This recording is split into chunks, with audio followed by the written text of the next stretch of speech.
excuse me, on the left over here, we have individuals who are religious fundamentalists, religious fanatics. And this is the expression, RT-PCR, real-time PCR expression of the VMAT2 gene. Over here, we have individuals. So let me complete. So over here, we have individuals who are not particularly fundamentalists, not particularly religious, and you can see there's a much reduced expression of this particular gene, the VMAT2 gene. Another evidence that supports our hypothesis for the development of this approach.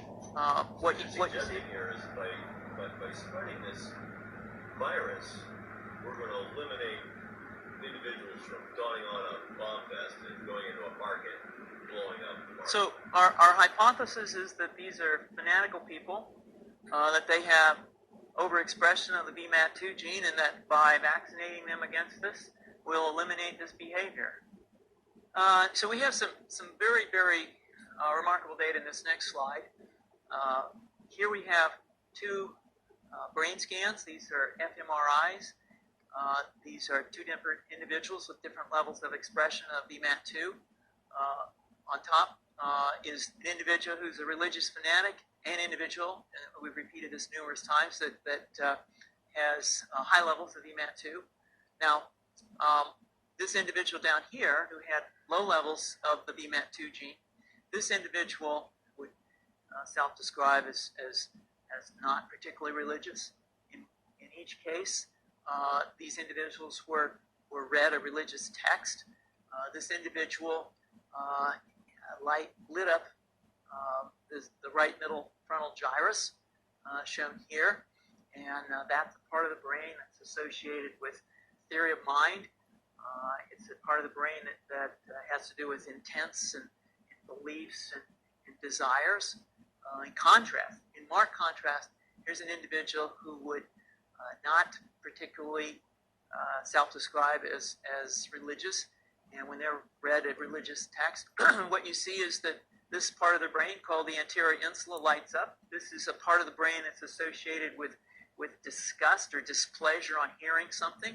Are you suggesting I take a CT scan with me when I'm evaluating people to determine whether they're put a bullet in their head?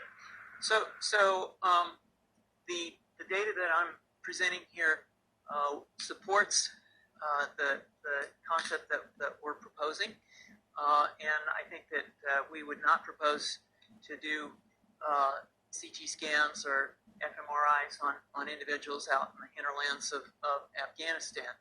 The virus would immunize against this VMAT2 gene, and that would have the effect that you see here, which is it's essentially to turn a fanatic into a normal person. And we think that will have major effects in the Middle East. No, you suggest this is going to be dispersed in the aerosol? Well, so the present plan and the tests that we've done so far have used respiratory viruses, such as flu or rhinoviruses, and we believe that that's a satisfactory way to get the exposure of the largest part of the population. Most of us, of course, have been exposed to both of those viruses, and we're quite confident that this will be a very successful approach. This is fascinating. What's the name of this proposal? Yeah, so the name of this project is FunVax, which is the vaccine for religious fundamentalism. Did you have a proposal already?